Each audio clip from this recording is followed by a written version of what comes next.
Selamat malam Bapak Ibu yang terkasih.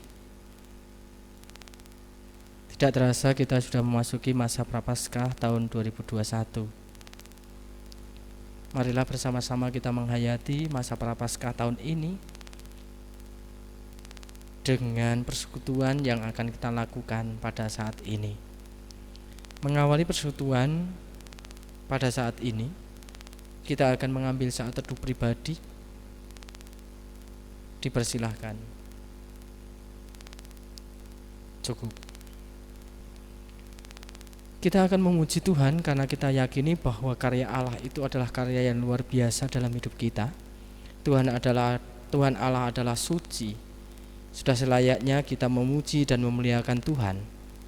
Sama-sama kita akan memuji Tuhan dari Kidung Jemaat nomor 2 bait 1 sampai 2.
Marilah Bapak Ibu yang terkasih, kita menghadap Tuhan di dalam doa.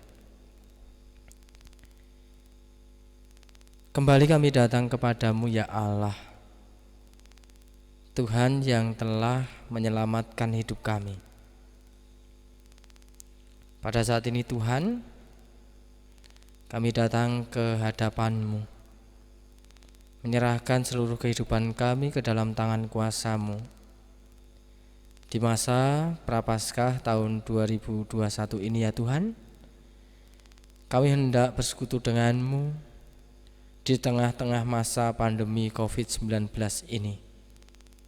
Berkatilah kami ya Tuhan, biarlah hati kami dapat menerima firman-Mu dan kami dapat melaksanakannya di dalam kehidupan kami. Hamba-Mu yang akan menyampaikan firman juga Engkau berkati Tuhan, dengan berkat kebijaksanaan, sehingga apa yang disampaikan sesuai dengan kehendak-Mu saja. Inilah Tuhan seruan doa kami, hanya kami persembahkan di dalam nama Tuhan kami Yesus Kristus. Amin. Marilah Bapak Ibu, persekutuan masa Prapaskah tahun 2021 ini, bersama-sama kita akan mendengarkan firman Tuhan. Pada saat ini terambil dari Injil Markus 15 ayat 29 sampai 32. Demikian firman Tuhan. Orang-orang yang lewat di sana menghujat Dia dan sambil menggelengkan kepala mereka berkata, "Hai engkau yang mau merubuhkan bait suci dan mau membangunnya kembali dalam 3 hari, turunlah dari salib itu dan selamatkan dirimu." Demikian juga imam-imam kepala bersama-sama ahli Taurat mengolok-olokkan Dia di antara mereka sendiri, dan mereka berkata, Orang lain ia selamatkan, tetapi dirinya sendiri tidak dapat ia selamatkan. Baiklah Mesias Raja Israel itu turun dari salib itu, supaya kita lihat dan percaya, bahkan kedua orang yang disalibkan bersama-sama dengan dia mencela dia juga. Berbahagia kita jemaat Tuhan yang mendengarkan dan merenungkan firman Tuhan di dalam kehidupan kita. Haleluya. Bapak Ibu yang terkasih, masa Prapaskah tahun 2021 ini kita menghadapi situasi yang berbeda. Di dalam suasana Tuhan Yesus bekerja menyelamatkan manusia melalui karyanya dan mati di kayu salib untuk menebus hidup kita, melepaskan kita dari dosa. Bacaan dari Markus 15 menggambarkan bagaimana sifat dari manusia dalam hal ini seringkali menjelekkan dan mengolok-olok. Saya membaca dari Kamus Besar Bahasa Indonesia. Arti kata mengejek, kata dasarnya adalah ejek. Mengolok-olok, menertawakan, menyindir, untuk menghina, mempermainkan dan merendahkan. Renungan pada saat ini berefleksi, apa sebabnya para ahli Taurat dan banyak orang itu mengolok-olok Yesus? Ketika mereka sudah melihat karyanya, ketika Yesus dalam karyanya menyembuhkan orang sakit, membangkitkan orang mati, tetapi masih saja banyak orang dan orang-orang Taurat, ahli-ahli Taurat dan imam-imam mengejek Yesus. Ketika rasa yang tidak puas akan karya Yesus, mereka berpikir atau mempunyai gambaran yang besar akan karya Mesias. Ketika mereka melihat bahwa Yesus bisa menyembuhkan, membangkitkan orang mati, tetapi fakta yang mereka lihat pada waktu itu, Yesus berada di kayu salib, tidak bisa berbuat apa-apa. Sehingga muncul ejekan-ejekan. Dia adalah Raja Israel, turunlah dan selamatkanlah dirimu. Hai kamu yang akan merobohkan dan membangun kembali bait Allah dalam 3 hari, turunlah. Hai kamu yang bisa menyelamatkan orang tetapi kamu tidak bisa menyelamatkan dirimu sendiri. Itu adalah bentuk ketidakpuasan. Seringkali ketidakpuasan membelenggu orang. Seringkali orang yang merasa tersaingi, merasa terganggu, mengejek dan merendahkan orang lain. Itulah Bapak Ibu karya Yesus yang luar biasa. Ketika dalam pekerjaannya yang mulia, di dalam keadaan yang sakit, di dalam keadaan yang penuh dengan kegetiran hati, masih saja orang mengejek dia. Maka Bapak Ibu yang terkasih, bagaimana dengan kita yang sekarang ini? Apakah kita mengakui di dalam hidup kita bahwa sebenarnya kita juga masih sering mengolok-olok Tuhan? Masih sering kita menertawakan Tuhan. Buktinya apa? Buktinya adalah ketika kita juga merendahkan dan mengolok-olok orang yang berbeda dengan kita. Ketika kita mempunyai pengharapan kepada seseorang, tetapi ternyata orang itu tidak sesuai dengan apa yang kita harapkan. Apa yang terjadi? Seringkali kita menjadi hakim atas orang lain. Kamu itu gak bisa apa-apa. Ternyata tak kasih pekerjaan, kamu tidak bisa menyelesaikannya.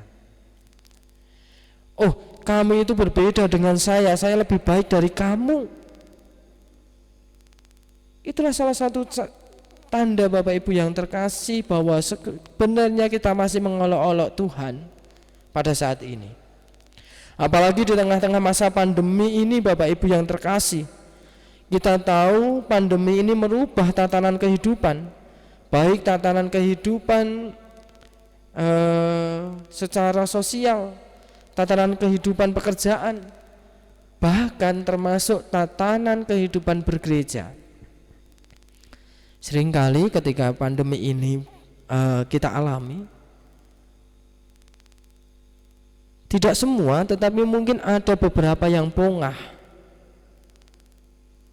Aku melakukan ibadah dengan daring, ataupun aku melakukan ibadah dengan liturgi tulis, ataupun aku dan gerejaku melaksanakan ibadah langsung. Ketika perbedaan-perbedaan itu terjadi, seringkali orang menganggap bahwa yang satu salah dan aku benar. Terus apa artinya pengorbanan Yesus di atas kayu salib ketika kita berbeda saja saling merendahkan? Pandemi belum selesai, Indonesia juga mengalami beberapa bencana. Ketika kita mendengar ada gempa di Sulawesi, ketika kita mendengar ada banjir di beberapa kota, Jakarta, Jawa Tengah, seringkali kita yang tidak mengalami merasa nyaman-nyaman saja dan merasa bahwa diriku lebih diberkati daripada saudara-saudaraku. Maka ada sebuah cerita dari pendeta yang sangat menarik, di mana ketika berbicara tentang suatu kejadian, contohlah sebuah kecelakaan transportasi, seringkali orang ataupun keluarga yang menjadi korban selamat berpikir bahwa Allah itu sangat memberkatiku sehingga keluargaku selamat dari kecelakaan. Menjadi refleksi bagi kita bersama, bagaimana dengan keluarga yang tidak selamat, dalam hal ini meninggal dunia? Apakah kita masih mau membatasi karya dan berkat Tuhan dalam sebuah genggaman cerita yang menyedihkan? Apakah kita mau mengukur bahwa berkat Tuhan itu sesuai dengan isi kepala kita? Apa bedanya kita dengan ahli Taurat dan para Farisi tadi, yang masih berpikir tentang hal-hal besar, yang masih berpikir bahwa Mesias itu seperti ini loh, Mesias itu bisa melakukan apapun loh. Tapi lihatlah Yesus dengan gaya dan caranya sendiri, yang tidak mau terombang-ambing. Banyak orang yang mengolok-olok, tetapi dia tetap setia untuk menjalankan apa yang menjadi bagiannya. Sehingga oleh ahli Taurat pada waktu itu, orang Israel pada saat ini bisa menerima keselamatan. Apa yang dirasakan Yesus juga dirasakan oleh pemazmur ketika Tuhan Allah juga merasa dihindari, juga merasa ditinggalkan oleh orang-orang.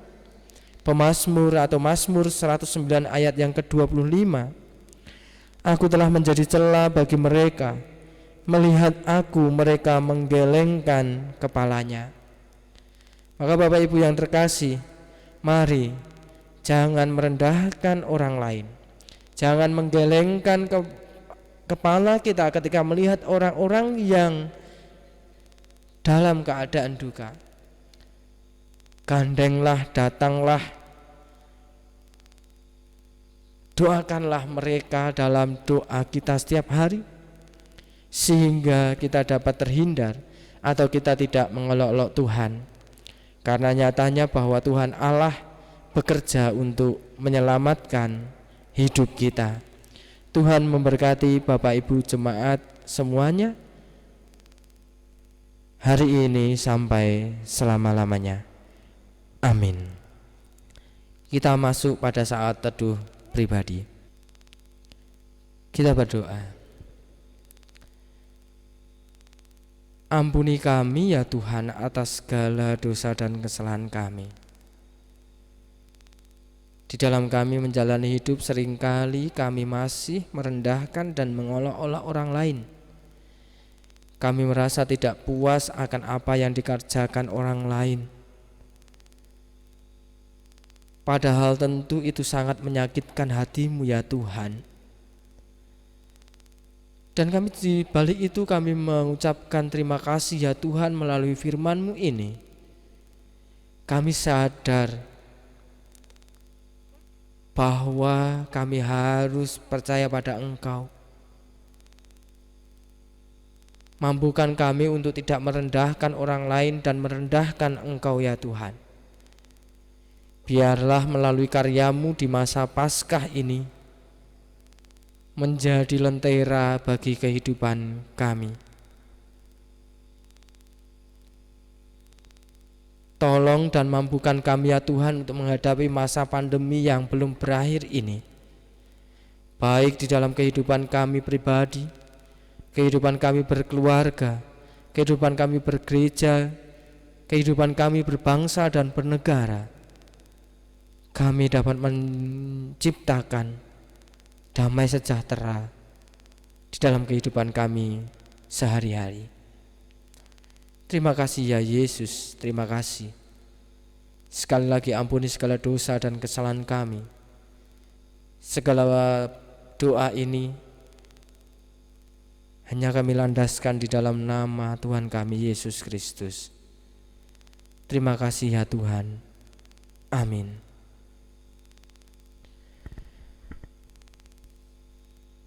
Bapak, Ibu, dan saudara yang terkasih, seluruh jemaat Gereja Kristen Jawa se-Klasis Kartasura, kita telah mendengarkan firman Tuhan dan kita akan mengakhiri persekutuan pada saat ini. Bersama-sama kita akan memuji Tuhan. Kidung Jemaat nomor 34 bait 1 sampai 2.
Selamat malam Bapak Ibu yang terkasih. Kita telah selesai di dalam kita bersekutu melalui daring ini, kiranya firman Tuhan dan apa yang kita gumulkan pada saat ini